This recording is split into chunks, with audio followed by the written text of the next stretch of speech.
ఇక్కడ పిల్లలకు చెప్పులు తీసుకోవడానికని చెప్పుల షాప్ కి అయితే వచ్చేసినాము. ఇంకా వచ్చి రాగానే నాకైతే ఇట్లా ఎదురుగా నిలువుట అద్దం కనిపించింది. ఇంకా అద్దం కనిపిస్తే ఆడవాళ్ళు ఆగుతారా? అతుక్కుపోవడమే తప్ప ఆగేదేముండదు. ఇంకా అందరు ఆడవాళ్ళలాగా నేను కూడా ఒక ఆడపిల్లనే కాబట్టి అద్దం దొరికింది ఎదురుగా. ఇదే సందని చెప్పి అద్దంలో అందం చూసుకుంటూ ఎంత అందంగా ఉన్నావే ఎవరే నువ్వు అని మురిసిపోతా ఉన్నా. నీ మురిసిపోవడం మీద బండబడా సరేలే గాని నీకు మాటలే కాకుండా పాటలు కూడా వస్తాయక్క అంటారు కదా. మరేమనుకున్నారు, సోనీనా మజాకా? చాలా బాగా పాడాను కదా, అందుకే సింగింగ్ కాంపిటీషన్ కూడా వెళ్ళాలనుకుంటున్నా నెక్స్ట్ వీక్. పట్టా పోయేవు తరిం కొడతారు, జాగ్రత్త.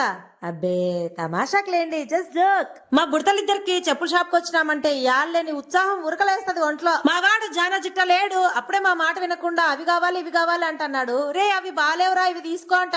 వినడు. లైట్ షూనే కావాలంట. లైట్లు అంటే ఎందుకో మా వాడికి అంత పిచ్చి, అందుకే 2 లైట్లు తీసుకొని మెడకు కట్టుకో అని చెప్తాన్నా. మీరు మాత్రం సబ్స్క్రైబ్ చేసుకొని సపోర్ట్ చేయండి ప్లీజ్.